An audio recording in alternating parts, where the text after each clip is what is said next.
Hello everyone, দেখতেই পাচ্ছ আমি গয়না টয়না পরে একদম সাজুগুজু করে রেডি হয়ে গেছি, কারণ আজকে জামাই ষষ্ঠী বলে কথা। এবার আমাদের প্রথম ষষ্ঠী, বিয়ের পর ফার্স্ট। তো একটু তো গয়না পরতেই হবে। আর তোমরা কে কে আমার গোল্ড জুয়েলারির কালেকশন দেখতে চাও অবশ্যই কমেন্ট করে জানাও। আর আমি দেখো শাড়ির ম্যাচিং এ নেল আর্ট করেছি।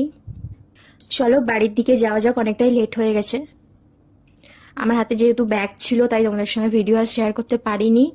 তো আমরা চলে এসেছি এখন, মানে এটা হচ্ছে রাজবাড়ি, পুরনো রাজবাড়ি। মারা আসছে, আমরা একটু তাড়াতাড়ি চলে এসেছি। এই জায়গাটা প্রচন্ড ঠান্ডা। আর সামনে যে স্কুলটা দেখতে পাচ্ছ, এই স্কুলটাতে আমরা ছোটবেলায় পড়তাম। তখন টিফিন খেতে এখানে আসতাম, বেশ ঠান্ডা আর ভালো।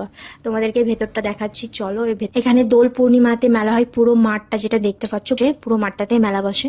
তখন এই জায়গাটা অনেক সুন্দর করে সাজায়। তোমাদের যখন হবে এবার তোমাদের সঙ্গে শেয়ার করব। তো এটা দেখতেই পাচ্ছ মন্দিরের ভেতর। এটা সম্পূর্ণ অনেক পুরনো রাজবাড়ি। রাজা রাই বাহাদুর আর কি নাম শুনেছো কি জানি না।